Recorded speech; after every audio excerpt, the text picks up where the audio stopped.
느헤미야 말씀을 마무리하고요. 요엘서 말씀을 보려고 합니다. 요엘 선지자의 이름의 뜻이 여호와는 하나님이시다라는 뜻을 가지고 있습니다. 이 선지자는 이스라엘 남쪽 유다, 특히 요아스 왕 시대에 활동했었던 선지자였습니다.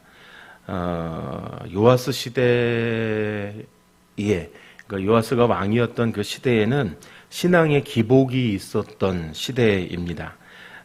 처음에는 아주 좋은 믿음으로 또 참된 믿음으로 살아가지만 나중에는 하나님을 떠나게 되어지는 그런 안타까운 삶을 살았던 사람이었습니다. 본래 그 요아스는 왕족 출신이었는데요. 갓난아기 때 반역이 일어나서 죽을 뻔한 일을 겪게 됩니다. 그때 대제사장 여호야다가 그를 극적으로 이제 구출하게 되고 성전에 숨겨서 그를 양육하게 되어집니다. 그리고 요아스가 8살 되던 때에 대제사장 여호야다가 모든 반역의 세력들을 이제 척결해내고 요아스를 왕으로 세우게 되어집니다. 이렇게 왕이 된 요아스는요, 이스라엘 땅에 종교의 개혁을 일으키게 되어집니다. 그래서 무너진 신앙을 다시 일으켜 세우는 일에 아주 헌신을 하게 되어지죠. 그런데 이 요아스가 대제사장 여호야다가 죽은 뒤에는 그 신앙이 점점점 퇴색해져 가게 됩니다. 그래서 신앙은 타락의 길로 들어가게 되어지고, 여호야다가 있는 동안에는 신앙의 여러 면에서 도움을 받고 또 신앙뿐만 아니라 전 이스라엘 유다 전체가 이렇게 신앙에 다시금 부흥을 가져올 수 있는 계기가 마련되어졌던 반면에 여호야다가 떠난 뒤에는 오히려 어려움, 타락의 길로 가게 되어졌다라는 것이죠.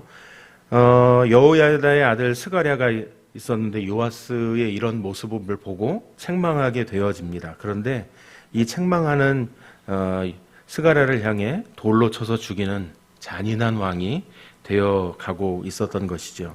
그때 하나님께서 오늘 저희가 함께 읽은 것처럼 4절 말씀에 등장하고 있는 각종 메뚜기 떼가 등장하게 되어집니다. 그 땅에 이 메뚜기로 인한 피해가 나타나게 되어졌는데 지금까지 한 번도 경험해 보지 못한 엄청난 메뚜기 재앙을 만나게 되어졌다라는 것이죠. 이때 일어나서 하나님의 말씀을 선포했던 선지자가 바로 요엘입니다. 당시 일어났던 메뚜기 재앙 사건을 근거로 해서 하나님의 말씀을 전한 선지자가 바로 요엘 선지자였고, 또 돌아서기를 기대했던 말씀을 전했던 선지자였습니다. 그래서 요엘 말씀은요, 현재 내가 만난 실제적인 사건을 하나님의 말씀을 통해서 바르게 해석하고 또 위기를 또 극복하게 되어지는, 어려움을 이겨내게 되는 그런 사람이 되어져야 하는 모습을 잘 보여주고 있는 말씀 가운데 하나입니다. 고난을 만난다는 것, 어려움을 만난다는 것, 역경을 만난다는 것, 세상의 사람들은 세상적 방법을 선택할 수밖에 없습니다. 왜냐하면 의지할 대상이 세상의 방법들을 선택할 수밖에 없기 때문에 그렇다는 것이죠. 그래서 사람을 찾기도 하고, 때로는 물질을 찾기도 하고, 때로는 여러 가지 권력과 힘을 찾기도 한다라는 것입니다. 그런데 고난과 어려움을 만났을 때 그리스도인에게 있어서는 세상의 방법이 아닌 하나님의 말씀 앞에 서야 한다는 것이죠. 그래서 말씀을 통해서 정말 중요한 것은 하나님과 나와의 관계가 회복이 되어져야 하고, 다시 회복되어진 관계 속에 신앙이 일어나야 한다는 것을 말씀하고 있습니다. 어쩌면 우리가 살아가고 있는 이 세상은 한 번도 경험해 보지 못한, 아마도 과거로부터 지금까지 가장 발전된 모습을 가진 시대를 살아가고 있다라는 것이죠. 앞으로는 지금보다 더 발전된 시대를 만나게 되어질 것입니다. 저희가 얼마 전까지 겪었었던 코로나, 그 전에는 사스, 이런 질병들이 올 때마다 설마 이게 잠깐 하고 말겠지라고 생각되어졌었던 질병들이 어떻게 되어지고 있습니까? 점점 더 강력한 질병이 등장하게 되어지고 또 그것도 기간이 한 달, 두 달일 줄 알았는데 몇 년씩이나 멈추게 되어지는 그런 시대를 살아가고 있다라는 것이죠. 제가 예언가는 아닌데요. 분명히 앞으로 저희가 겪었던 코로나보다 더 강력한 전염병들과 질병들이 사방에서 나타나지 않겠는가 생각이 되어집니다. 그러니까 지금까지 우리가 살아왔던 시대에 경험했던 어떤 것보다 더 강력하고 더 많은 질병과 또 환경 가운데 노출이 될 수밖에 없다라는 것이죠. 대표적으로 올해도 미주 지역에 눈 내리는 거 보니까 무섭더라고요. 여기는 뭐 한 3cm만 쌓여도 차량이 마비가 되고 뭐 제설 차량이 눈을 뿌렸네 안 뿌렸네 이렇게 뉴스에서 보도하고 또 사고 난 것들을 저희가 미디어를 통해 접할 수 있게 되어지는데 유럽에서도 그렇고 또 미주에서도 그렇고 그러면 겨울에는 또 이렇게 눈으로 인한 피해가 있다면 또 따뜻한 여름에는 어떻게 되어집니까? 많은 비로 인해서 여태껏 내렸던 그 어떤 비보다 강력한 비가 최근에 발생했던 일본에서의 지진은 어땠죠? 해안가를 4m 올려놨다고 이야기하는 걸 뉴스로 통해서 접했습니다. 아마 앞으로 살아가는 우리의 삶은 발전되어져 가는 뛰어난 모든 기술력도 처음 경험하게 되어지는 것일 테지만 자연재해도 저희가 기대하고 생각했던 것 이상의 것들로 우리가 어려움을 겪게 되어질 거란 걸 알 수 있다라는 것이죠. 그러니까 이렇게 발전되어진 것만큼 저희의 고난도 발전된 고난이 오지 않겠는가 생각이 되어집니다. 노동시장도 벌써 올해 미국에서 열렸던 세스에서도 보였죠. 로봇이 장악을 하고 있고 또 AI가 나오고 있고 저희가 근래로 최신 핸드폰에는 이제 AI가 핸드폰 내에 들어가 있다고 이야기하니까요. 저도 사용해 보지는 않았지만 이렇게 점점 더 다가오고 있다라는 것이죠. 이런 게 발전되어지면 발전되어질수록 저희가 두려워하는 게 우리의 직장을 잃을 것 같고 일할 곳이 점점 사라지고 로봇에게 빼앗길 수밖에 없는 것 아닌가 이렇게 걱정이 앞설 수밖에 없다라는 것이죠. 마찬가지로 산업혁명이 일어났을 때도 대량의 기계로 대량의 생산을 만들어내게 되어졌지 않습니까? 그래서 많은 사람들이 오히려 노동시장에서 밀려날 거라고 생각했지만 기계가 할 수 없는 다른 분야에 여전히 사람들은 노동시장에서 일을 했었고 그런데 대량 생산으로 이어진 건 어떻게 되어졌습니까? 지구가 오염되어지는 입지도 않는 옷들이 지금도 생산되어지고 그 많은 옷들을 처치할 수 없어서 라벨이 붙은 채로 또 제3국으로 팔려나가게 되어지는 것들. 실제로 저희도 집에 입지 않는 옷들이 쌓여져 있는 경우들이 많이 있지 않습니까? 입는 옷만 입게 되어지고. 어쨌든 저희가 앞으로 살아가게 될 세상은 지금까지 살았던 세상보다 더 각박할 거고, 더 완악할 거고, 더 고통스러울 거고, 발전되고 새로워진 세상인 것 같지만 인간에게 있어서는 더 외롭고 더 힘든 시간들을 가질 수밖에 없는 삶을 살아가게 되어질 수밖에 없는 미래가 기다리고 있다는 것이죠. 한 번도 경험해보지 못한. 일례로 대한민국이 경쟁력이 가장 치열한 국가 중에 하나 아닙니까? 학교에서도 그렇고 어디를 가도 경쟁에 뒤처지지 않아야 한다고 강조하고 또 그렇게 교육을 받습니다. 그러다 보니까 한국 사회에 가장 많은 질병 중에 하나가 이 정신질환, 급격하게 늘어나고 있다라는 것이죠.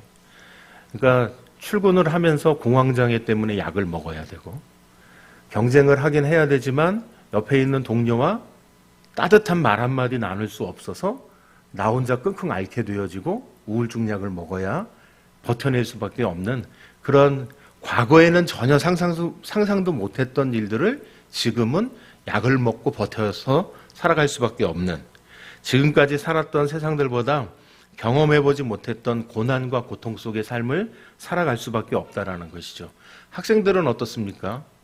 과거에는 어떻게 선생님에게 그렇게 할 수 있어? 라고 생각했었던 일들이 학교에선 자행되어지고 있고, 지금 김효선 집사님 은채가 아직 어려서 지금도 은채한테 말로 이기시나요? 못 이기죠. 예. 목사님도 가끔씩 하음이 얘기하실 때 보면 이건 시작인데 정말 시작인데 학교 가면 다행이라고 그러더라고요. 요즘 중고등학교 부모들이 애들이 학교 가면 다행이다. 핸드폰을 봐도 좋으니까 학교 가면 다행이다.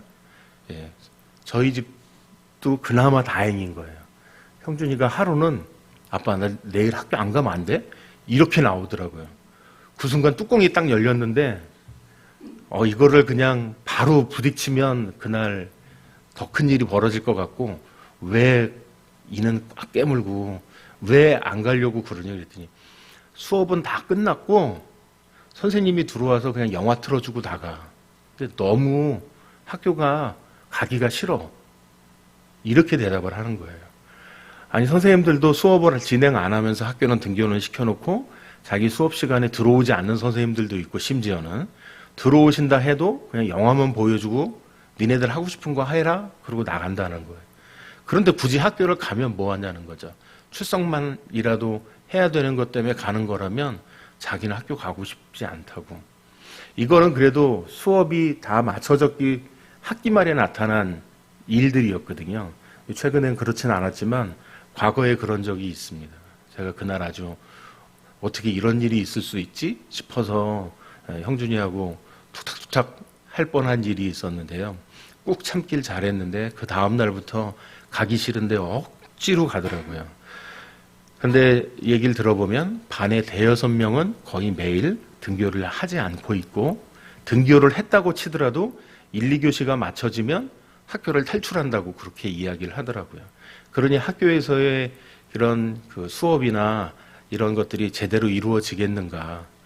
교권 문제도 지금 계속 다루어지고 있고 이야기되고 있지만, 어쨌든 과거하고는 경험해보지 못했던 일들이 지금 나타나고 있는 현실에 놓여져 있다는 것이죠. 이런 것들을 보게 되어지면 아마 앞으로 저희가 겪게 되어질 일들은 저희가 생각하지 못했던 그런 일들이 벌어지지 않겠는가, 그런 고난과 시련이 우리 앞에 나타나지 않겠는가라는 생각이 들어진다는 것이죠. 그러면 하나님께서는 우리에게 고난과 시련만 주시는 분이냐? 아니죠. 하나님께서는 우리에게 회복을 위해 일하고 계시는 분이시라는 것을 말씀을 통해서 우리에게 보여주고 계시다라는 것이죠. 그럼 어떻게 일하고 계시는가? 우리에게 말씀을 들려주시죠. 그리고 그 말씀을 통해서 철저하게 우리가 죄를 고백하고 회개하기를 요구하고 계시고, 또 우리의 그런 참혹한 현실을 보여주며 일하고 계신다라는 것이죠. 그런데 우리는 어떻습니까? 말씀을 하시고 들려주시려고 하는 그 말씀을 잘 안 듣죠.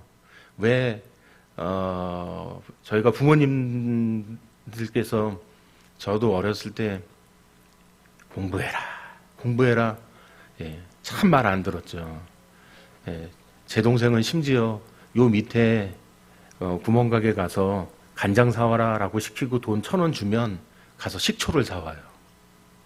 그래서 제가 나중에 물어봤어요. 왜 식초 사왔냐고. 엄마 간장 사오라는 거 알아. 근데 식초 사왔어. 왜 식초 사왔는데 그랬더니 심부름 또 시킬까 봐. 그러니까 식초를 사오니까 간장으로 바꾸러 가는 사람 누굴까요? 제가 가는 거죠. 그리고 간장 가져오는 거죠. 그래서 어머니한테 요구했죠. 차라리 날 시켜라. 어차피 내가 간다. 쟤는 다음번에 식초 사오라고 그러면 또 간장 사올 거다. 그러니까 차라리 날 저는 심부름을 많이 했어요. 그래서 꽤 많은 동생 덕분에 심부름을 도맡아 했습니다. 그 덕분에 이쁨도 많이 받기는 했지만요. 어쨌든 얘기가 긋길로 간 말해도 안 듣는 거죠. 그리고 듣는 자리조차 피하는 거죠. 그런 일들이 우리가 얼마나 많이 일어나고 있습니까? 오늘 말씀을 통해서 우리에게 어려움과 고난을 만나게 되어질 때 우리가 만나야 할 분이 바로 하나님이시라는 거. 그리고 우리가 만나야 할 하나님이 어떤 하나님인지를 저희가 발견할 수 있는 시간이 되어졌으면 좋겠습니다. 그래서 참된 하나님을 만나고 우리 안에 진정한 회복의 역사들이, 그래서 하나님으로 인한 고난 가운데 지금 저희가 만난 고난은 아직 시작에 불과한 거라는 생각밖에 들어지지 않습니다. 오늘 4절 말씀에 보면 이 고난이 한 번이 아니고 4번 연거푸 일어나고 있거든요. 그 말씀들 가운데 우리가 정말 어떻게 하나님께서 우리 가운데 역사하고 계시는지 함께 말씀을 통해 은혜 나누기를 원합니다. 1절 말씀에 이렇게 기록합니다. 부두엘의 아들 요엘에게 임한 여호와의 말씀이라. 어떻게 보면 여호와의 말씀이 정말 필요한 시대라는 것을 이야기하고 있습니다. 어려운 시대, 고난의 시대를 만났다면 가장 먼저 하나님의 말씀 앞에 나아가야 합니다. 그런데 세상 사람들은 하나님의 존재조차 알지 못하기 때문에 하지 못하는 것이죠. 하나님의 존재를 알고는 있지만 하나님 앞에 나아가지 않는 경우들도 많다라는 것입니다. 보통은 이렇게 책이 시작되어지면 저자에 대한 소개들이 있거나 뭐 간략하게 힌트를 주거나 하는 내용이 기록되지 않습니까? 그런데 여기에는 요엘에 대한 소개가 부두엘의 아들이라는 사실만 기록해 놨습니다. 그럼 왜 이렇게 부두엘의 아들이라는 것만 기록했을까? 저는 말씀만 드러나기를 원하는 것이 아니었겠는가. 그리고 그 시대가 그만큼 더 악하였기 때문에 시급하게 전해야 할 말씀이 있었기 때문이 아니었겠는가라고 생각이 되어집니다. 그러니까 요엘에게 주목되어지기보다는 하나님의 말씀에 주목되어지기를 원했던 것이 아닌가라는 생각이 들어집니다. 그런데 다른 선지서에서도 보면 이런 표현들이 많이 기록이 되어져 있죠. 말씀을 기록할 때 자신은 숨겨졌고 드러내지 않으려고 했었던 것. 요한에게 있어서도 처음에는 어떻게든지 높은 자리 해보려고 엄마 치맛자락 붙잡고 나서기도 하지만 어떻습니까? 진정한 예수 그리스도의 사랑과 은혜를 깨닫고 난 요한에게는 사랑하는 제자, 거기 요한이라고 써야 되는데 아마 못 써서 고민 많이 했을는지도 모르겠어요. 드러내지 않고 자기를 보여주지 않고 오히려 자기를 감추는, 마찬가지로 오늘 요엘에게서는 이렇게 하나님의 말씀에 집중할 수 있도록 자신을 드러내지 않고 숨기고 있는 것을 볼 수가 있다는 것이죠. 이것을 통해서도 우리가 알 수 있는 것처럼 교회 안에서 사실 저희가 어떤 일을 하거나 또 교회에 이런 행사들을 하다 보면 그거 내가 한 건데, 그거 내가 뭔가 한 건데, 이거 내가 잘했지, 이런 소리를 좀 꼭 들어야 되는, 어쩔 수 없이 사람이기 때문에 인정받고자 하는 욕구가 클 수밖에 없습니다. 그러나 그러한 것들 때문에 내가 드러나게 되어지는 일들이 오히려 내 신앙을 무너뜨리게 되는 일들이 생길 수밖에 없다라는 것이죠. 그래서 은근히 자기를 드러내는 일에 관심이 많습니다. 성경 해석도 이렇게 하는 게 맞는 것 같아서 좀 이렇게 주장해 보기도 하고, 내가 책도 더 많이 읽은 사람이니까 내 말을 좀 들어보라고 하기도 하고. 근데 말씀드리다 보니까 제 얘기 같아요. 저도 은근히 대놓고는 안 하는데 은근히 뭔가 좀 읽었다, 은근히 좀 책 좀 찾아봤다, 뭐 이런 거 좀 하는 편이지 않나 하는 생각이 들어집니다. 근데 은근히도 안 하는 게 좋지 않겠나 하는 생각이 들어집니다. 근데 여기에 재미 붙인 분들이 계세요. 그래서 은근히 이렇게, 그래도 은근히는 좀 나은 것 같아요. 요즘은 아예 대놓고 하시는 분도 계시더라고요. 대놓고. 어쨌든 우리 신앙에 있어서 도움이 되지 않는 것들, 그렇게 하지 않아야 하는 것이 아닌가라는 생각이 들어집니다. 하나님의 사람으로, 하나님 나라의 백성으로 하나님의 성품을 닮아가고 있는데 우리 하나님께서 은근히 자기를 드러내시고 자기를 은근히 과시하시고 하시지 않으시잖아요. 우리에게 정말 겸손하고 낮아지시는 모습으로 어떻게 해요? 우리와 같은 성정을, 우리와 같은 모습을 하시고 이 땅에 우리에게 오셨기 때문에 그 모습을 통해서 알 수 있는 것과 같이 우리도 겸손한 모습으로 말씀이 드러나게만 해야 되지 않겠는가라는 생각이 들어집니다. 이렇게 참된 말씀에 따라 순종하게 되어질 때 그 사람을 통해서 어떻게 될까요? 말씀의 능력들이 다른 이들에게도 전하게 되어지는 놀라운 일들이 생겨나지 않겠는가 생각이 들어집니다. 요엘서 2절 말씀에 보니까 또 이렇게 기록합니다. 늙은 자들아 너희는 이것을 들을지어다. 땅의 모든 주민들아 너희는 귀를 기울일지어다. 너희의 날에나 너희 조상들의 날에 이런 일이 있었느냐. 이 표현이 이렇게 있다 보니까 좀 어감 자체가 좀 나쁠 수 있어요. 그런데 여기서 표현하고 있는 늙은 자라고 하는 이 표현은요, 삶을 오래 산 사람의 가리켜서 이야기하고 있는, 그러니까 삶을 오래 사는 동안 이것들을 느꼈었던 그런 의미로 여기서 나이가 많은 사람을 지칭해서 이야기하고 있다라는 것이죠. 그들을 향해서 너희의 날에, 너희 조상들의 날에 이런 일이 일어났었느냐라고 반문하고 있다라는 것입니다. 그러니까 이런 일이라고 하는 거는 4절 말씀에 기록되어져 있는 메뚜기 재앙을 이야기하는 것이고요. 이 메뚜기 떼가 습격해서 땅의 모든 식물을 다 먹어버렸고 가뭄까지 겹쳐서 그 피해가 커졌다. 그 내용을 이야기하고 있다라는 것이죠. 선지자는 먼저 삶을 오래 살았던 이들에게 질문을 던져서 이야기하고 있습니다. 지금까지 살아오면서 이런 재앙을 만난 적이 있습니까? 왜 삶을 오래 살았던 이들에게 질문을 하게 되어집니까? 인생의 경험이 많은 사람들, 산전수전, 심지어는 공중전까지 겪었었던 사람들에게 이야기하고 있는 것이겠죠. 그런 분들조차 전혀 겪어보지 못한 재앙을 지금 유다 땅에 사는 사람들이 만났기 때문에 이렇게 질문을 던지고 있다는 것입니다. 그럼 왜 이런 질문을 던지는가? 지금 그들이 만난 그 사건에는요, 하나님의 메시지가 담겨져 있기 때문에 그렇습니다. 이런 엄청난 고난을 주신 목적이 있다는 것을 이야기하고 있는 것이죠. 그러면 이렇게 고난을 만나게 되어지면요, 고난만 보게 되어집니다. 그런데 그게 아니라 말씀을 통해 하나님의 해석을 듣고 하나님의 말씀을 들어야 한다라는 것을 이야기하고 있는 것이죠. 그때 어떤 일이 일어나게 되어집니까? 하나님과 나와의 관계가 회복되어지는 것이라는 것이죠. 이처럼 우리는요, 매일 새로운 고난을 만나고 있습니다. 전혀 고난을 안 만나시는 듯한 표정으로 계시는데 고난이 전혀 없으신가요?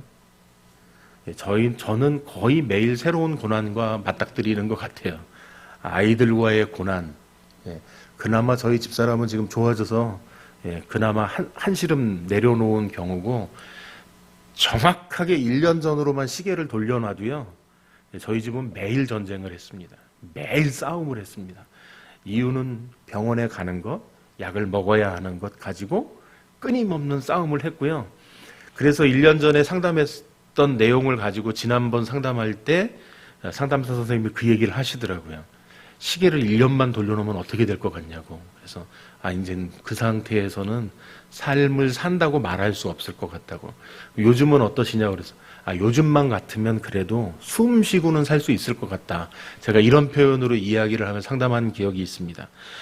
마찬가지로 우리에게 매일매일의 삶 속엔 새로운 고난들이 우리를 기다립니다. 건강에 대한 고난.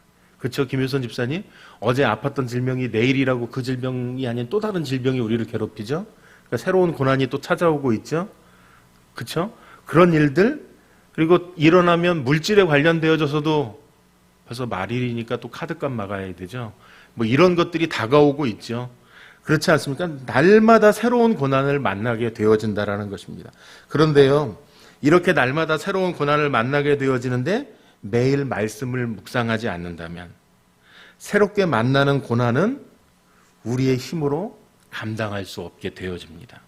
그런데요, 이 고난을 당하는 날마다의 새로운 고난을 이겨낼 수 있는 방법은 저희가 말씀 가운데에 거할 때라는 것이죠.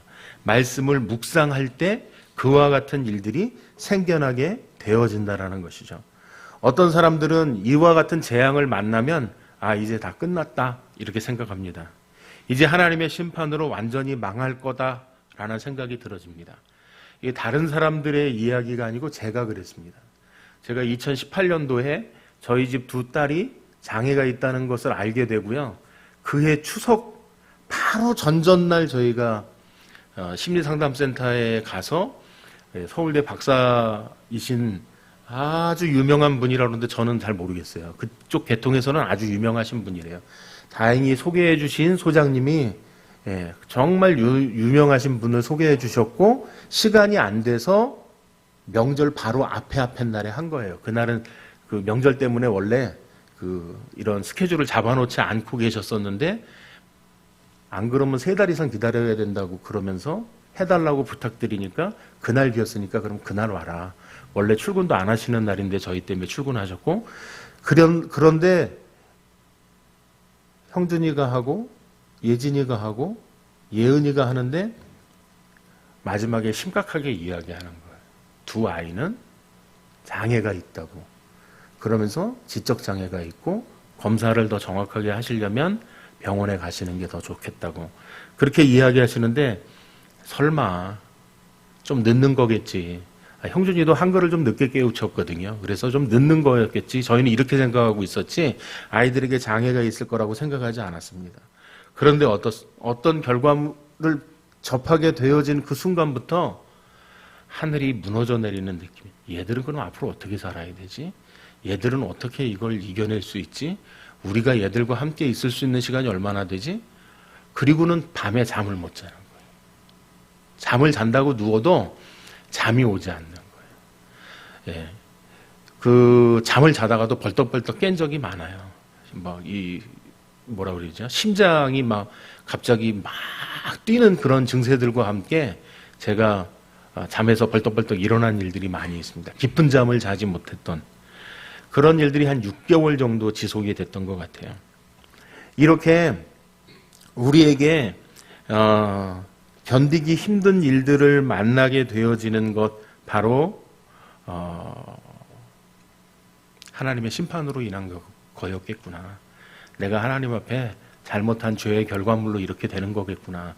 우리 집사람하고 결혼하고 행복하게 산다는 게 아니라 매일 같은 전쟁을 치르고 매일 싸우게 되어지는 일들에 대한 결과물이 이렇게 우리 자녀들이 겪는 일이 되어졌구나라는 생각밖에 들어지지 않고 이렇게 좀 인생이 잘 풀려지고 열려지고 좋아져야 될 것 같은데 점점 나락으로 떨어지는 느낌이 불현듯 확 들어지니까 더 불안해지는 거죠. 더 염려가 되는 것이죠. 오늘 여기도 말씀에도 보면 하나님의 심판으로 완전히 망할 것 같은, 그렇죠? 그런 것처럼 또 반대로 어떤 사람들은 이렇게 생각합니다. 메뚜기 떼의 습격은 단지 자연적인 현상일 뿐인 것이지 조금 지나면 괜찮아질 거야. 모든 위기도 지나가고 모든 것이 정상으로 돌아올 거야 라고 생각하는 경우도 있다라는 것이죠. 저도 6개월이라는 시간 동안 이제 병원에 검사 받기 위해 걸어놓고 대기하는 시간이었거든요. 근데 그 시간 동안 병원에 가면 이런 결정이 안 날 거야. 그분이 잘못하신 거야. 잘못 아시고 이렇게 하신 거야. 쉬시고 싶었는데 못 쉬고 그날 출근해가지고 상담해 주시느라고 좀 나쁘게 평가했을지도 몰라. 이런 생각이 들어졌던 거죠. 그리고 병원에서는 그래도 좀 낫지만 정상에 가깝다는 이야기를 하겠지. 이렇게 생각하고 그냥 제 자신을 위로하는 시간들을 보낼 수밖에 없었다라는 것이죠. 마찬가지로 이 재앙이 하나님이 내리신 재앙. 오늘 말씀엔 그렇습니다. 그렇지만 어떻게 해요? 이 재앙 때문에 우리가 멸망하는 것은 아니라는 것. 오늘 말씀이 보여주고 있는 것. 재앙의 의미를 알고 하나님께 돌아오면 하나님께서 다시 살려주신다는 것. 그리고 이런 재앙을 우리에게 주신 이유는 이와 같은 목적이 있다라는 것. 그래서 어떻게 해야 되는가? 오늘 말씀에 이렇게 기록합니다. 너희는 이것을 들을지어다. 너희는 귀를 기울일지어다 라고 말씀하고 있습니다. 우리가 말씀을 듣는 자리로 나아가야 한다는 것을 이야기하고 있는 것이죠. 제가 이거 정말 하나님으로부터 심판받은 거야. 이건 하나님으로부터 재앙을 받은 거야. 왜냐하면 아이 둘도 그렇지만 형준이도 우울증이 찾아오게 되어지고 거기서 그쳐지는 게 아니고 저희 집사람이 저는 이제 우울증이라고만 철저하게 믿었지 이게 조현병이라고까지는 생각해 본 적이 없어요. 근데 병원에 갔는데 조현병을 이야기하고 저한테는 그 당시에 설명하지 않았지만 지나고 나서는 다 설명을 들어서 제가 아는데 어쨌든 그런 일들을 겪어가면서 점점 나락으로 떨어지는 느낌이 들어지는 것이죠. 정말 이건 재앙이구나. 재앙이 아니라 하나님께서 날 심판하시는구나 라는 생각이 떠나질 않았습니다. 그때는요, 이 고민 정도가 아니고 이건 어떻게 손쓸 방법이 없는 일들인 거죠. 제 힘으로 해결할 수 있는 부분들이 전혀 나타나지 않잖아요. 그저 하나님 앞에 내려놓는다고는 하지만 내려놓았어도 손에다 꽉 쥐고 들고 있는 거죠. 집사람은 겨드랑이에 끼고 큰애도 겨드랑이에 끼고 두 딸은 손에 꼭 붙잡고 그리고선 혼자 버텨보고 있었던 것 같아요. 그런데 제가 이 말씀 가운데에서 이겨낼 수 있었던 것, 어떤 분은 저한테 그러시더라고요. 목사님이어서 버틸 수 있었던 것 같다고. 만약에 일반 성도들 같았으면 그냥 쉽게 해결할 수 있는 방법들을 선택해서 삶을 살지 않았겠는가라는 이야기도 하더라고요. 어쨌든 제가 이게 재앙이고 이게 심판이라고 되어졌던 그 생각들이 이것이 바뀌어지는 계기가 되어졌던 것은요. 오늘 말씀에서처럼 하나님의 말씀을 듣는 자리에 있을 때 귀를 기울이게 될 때 하나님께서 책임지신다. 하나님께서 은혜를 베푸신다. 하나님께서 일하신다. 라는 걸 깨닫게 되어지는 것이죠. 그렇게 한 달을 살고 그렇게 두 달을 살고 그렇게 세 달을 살아가는데 그게 하나님의 은혜였다라는 걸 그때까지 깨닫지 못했던 거죠.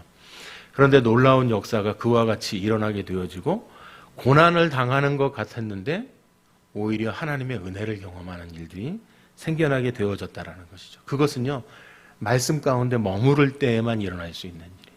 저희 자녀들이 지능이 부족한 거 맞습니다. 그리고 실제로 세상을 살아갈 때 어떻게 살아가야 하지라고 염려되는 것도 사실입니다. 그러나 제가 마음속에 하나님께서 주신 확신은 하나님께서 함께 하신다면 하나님께서 은혜를 베푸시고 하나님께서 좋은 사람들과 하나님께서 관계 맺게 해주시고 인도해 주실 것이라는 확신이 자리 잡게 되어지는 순간부터 이 불안과 이 심장 뛰어지는 일이 사라지는 거예요. 그 일들이 하나님께서 고난을 만나게 되어졌을 때 하나님 앞으로 부르시는 방법들이었던 거죠. 그러나 저희가 고난을 만났을 때는 어떻습니까? 세상 사람들과 똑같은 거예요. 고민하고 어떻게 해야 되지? 내 힘으로 해볼 방법이 뭐가 있지?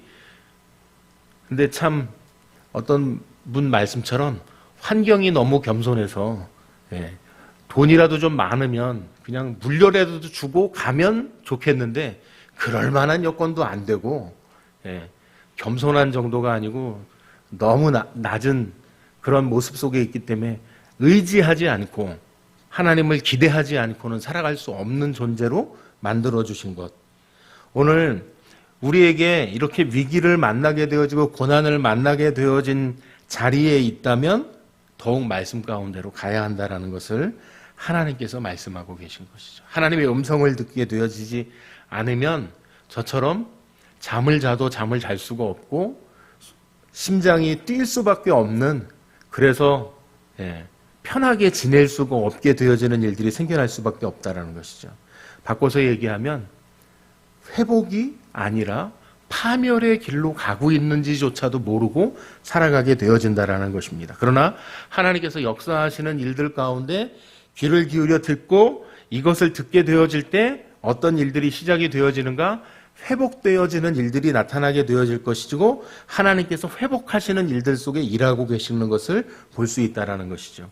오늘 3절 말씀에서 이렇게 기록합니다. 너희는 이 일을 너희 자녀에게 말하고 너희 자녀는 자기 자녀에게 말하고 그 자녀는 후세에게 말할 것이니라 라고 말씀하고 있습니다. 너희 자녀에게 말하고 또 너희 자녀는 후손에게 전달하고 그래서 계속 이 사건을 기억하게 하라라고 말씀하고 있다는. 그럼 왜 자손들에게 이것을 전달하라고 말씀하는가? 이런 회복은 우리만 경험하고 끝나는 회복이 되면 안 되기 때문이다라고 말씀하고 계신 것이죠.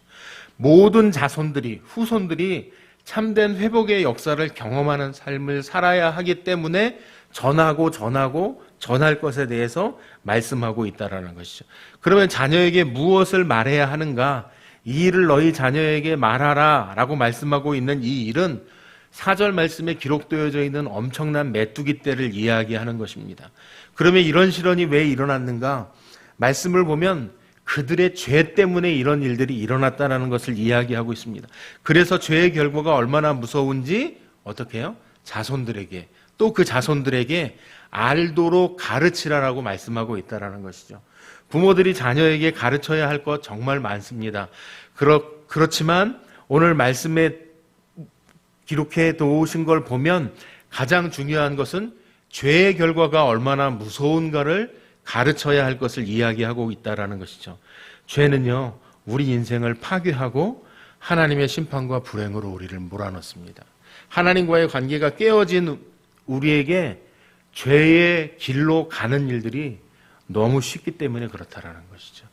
하나님으로부터 멀어진 사람들의 삶 속에는요, 세상의 가장 악한 방법들이 차지할 수밖에 없는 일들이 놓여져 있다는 것이죠.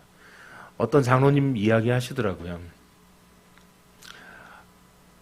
사업이 너무 안 돼서 다 들어먹고 망했는데 생각나는 거는 술밖에 없다고 그러시더라고요. 그래서 장로님이 어떻게 그렇게 생각을 하셨어요? 그랬더니 너무 괴로워서 다 잊고 싶어서 찾은 게 술이었는데 나중에 정신 차리고 보니까 술만 먹은 게 아니고 여자도 옆에 있더라.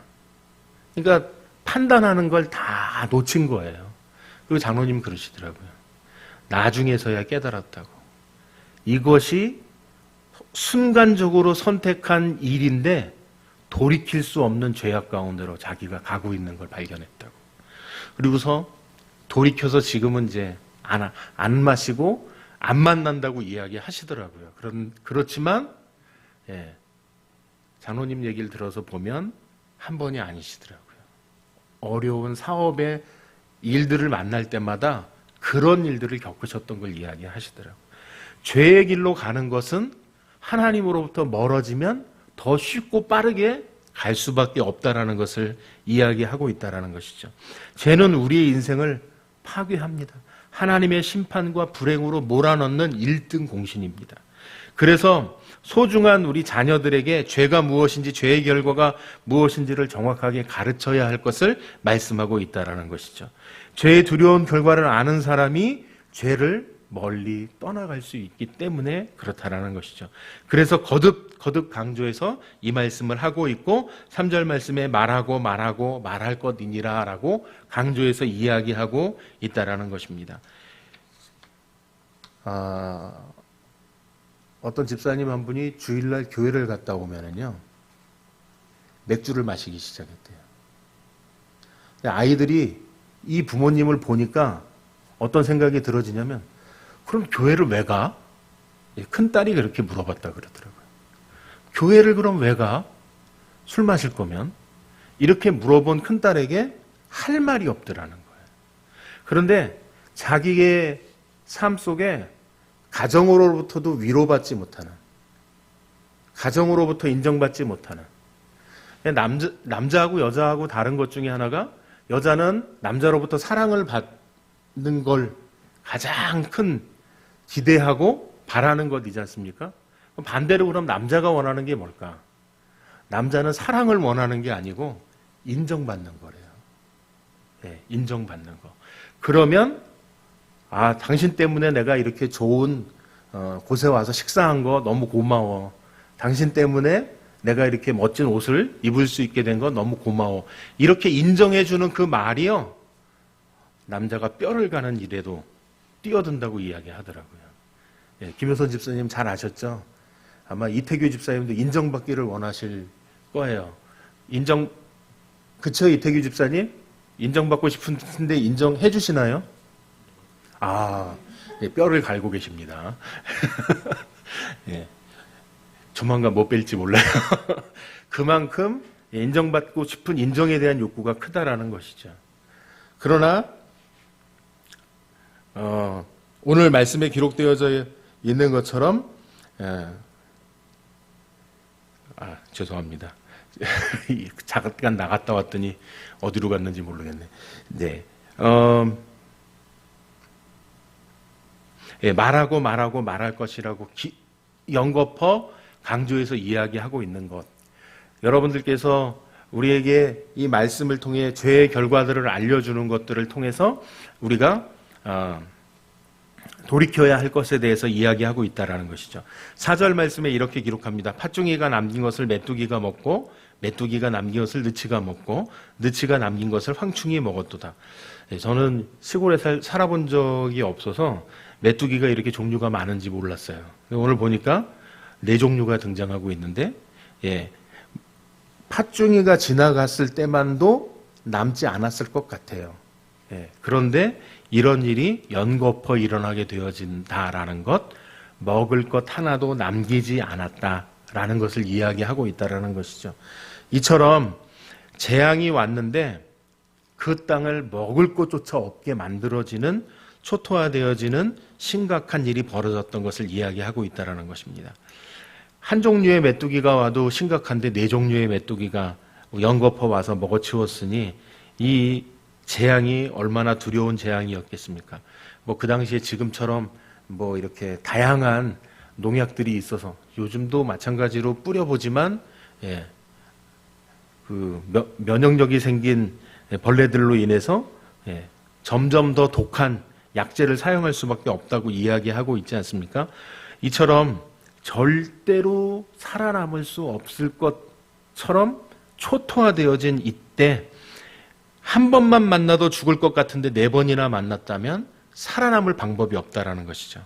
그럼 하나님께서 왜 이런 시련을 만나게 하셨는가? 사실은요, 저희가 그런 존재예요. 적당히 대충 완전하게 돌이키지 않는다라는 것이죠. 엄청난 시련이 없다면 겸손하게 죄 고백과 함께 하나님을 향해 나아가지 않는다라는 것이죠. 저희가 죄에 대한 고백과 이렇게 정말 밑바닥까지 내려가는 겸손한 환경이 되어지지 않으면, 예, 내 힘으로 어떻게든지 해본다라는 거예요. 내가 할 수 있는 방법을 찾아낸다라는 거예요. 그런데 그들의 힘을 완전히 빼놓으셨을 때 그때 어떻게 됩니까? 2손 2발 다 들고 하나님 앞에 나올 수밖에 없게 되어지는 것이죠. 지금 이 시대는 요아스 왕의 시대로 제가 말씀드렸습니다. 8살의 왕이 되어졌고 경건한 삶을 살았던 왕입니다. 그러나 대제사장이 죽고는 급속도로 타락해갔던 그 시대에 요엘 선지자가 이 말씀을 들고 나왔던 것이죠. 엄청난 어려움을, 고난을 만나게 되어졌지만 어떻게 해요? 이 시련 후에 놀라운 회복과 부흥의 시대를 경험했던 것이라는 것이죠. 도저히 회복될 수 없을 것 같은 엄청난 시련을 만났지만 기적과 같은 회복과 부흥을 경험하게 되어진다라는 것입니다. 바로 이것이 죄를 회개하고 변화되어져서 온전한 죄가 회복되어진, 하나님 앞으로 돌아간 하나님과의 관계가 회복되어진 이에게 하나님께서 우리에게 어려움들을 통해 만들고자 하셨던 하나님의 목적이라는 것이죠. 우리를 완전히 멸망시키기 위해서 재난을 주신 것이 아니고, 어려움을 주신 것이 아니고, 고통을 주신 것이 아니고, 다시 하나님과의 관계를 세우기 위한 하나님의 방법이었고, 이를 통해서 은혜와 복이 임하게 되어지는 것, 하나님께 돌아갔기 때문이라, 하나님과의 관계가 다시 회복되어졌기 때문임을 말씀하고 있다는 것이죠. 오늘 이 백성들은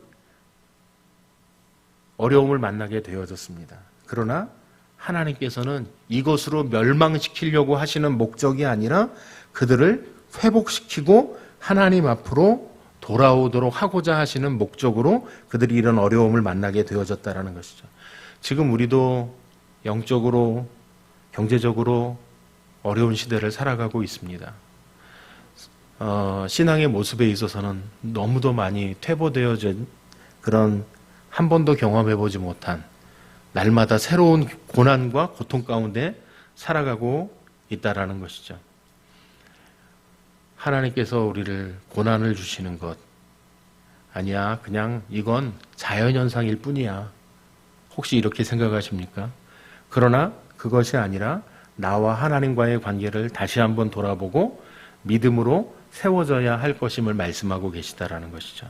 하나님은 회복을 주시기 전에 우리에게 말씀을 주신다라는 것이고, 말씀 앞으로 나아갈 때 우리에게 닥쳐진 고난이 있을지라도 하나님께서 회복시키시는 은혜를 경험하게 될 줄로 믿습니다.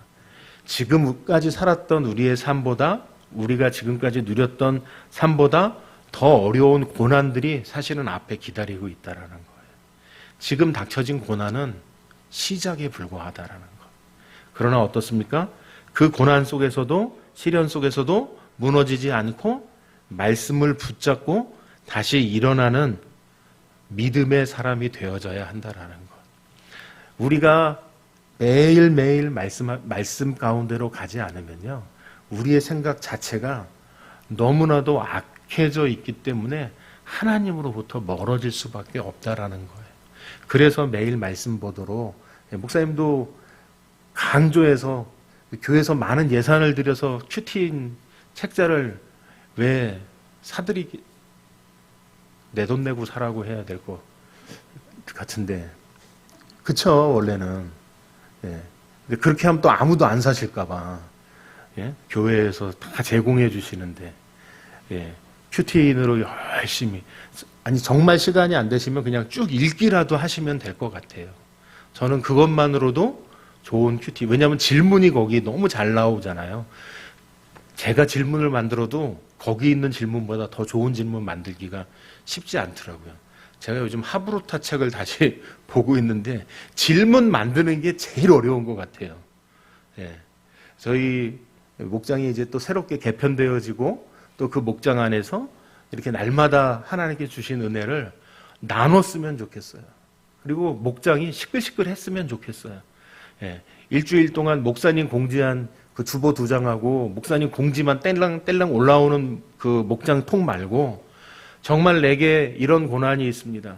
그렇지만 하나님께서 이렇게 응답 주셨습니다. 예, 제가 요즘 저희 집 예진이가 사실은 집에서 말을 안 해요. 안 하고 살았거든요. 그냥 조용히. 기도하는 중에 예진이 입이 터져갖고 요즘은 조금 수다장이가, 원래 예진이가 굉장히 수다장이에요. 근데 말을 안 했었거든요. 집에서 한마디도 안 했어요. 거의. 근데 요즘 조금 말을 하더라고요. 이렇게 하나님께서 기도에 응답해 주신 것, 저도 중보기도방에 안 올렸지만 이렇게 좀 자꾸 이런 일들을 서로 기도를 요청하고 또 하나님의 역사하심을 드러내고 하나님의 일하심을 드러내고 우리의 말씀을 나누는 것들을 함께 하는 일들, 우리가 목장이 새롭게 개편되어진 목장 안에서 이와 같은 일들이 더 많이 생겨나서 정말 말씀 때문에 고난은 지금보다 더 힘든 고난이 우리에게 올 겁니다. 그러나 어떻습니까? 말씀으로 이겨낼 수 있는 저와 성도님들이 되어주시기를 바랍니다. 함께 기도하시겠습니다.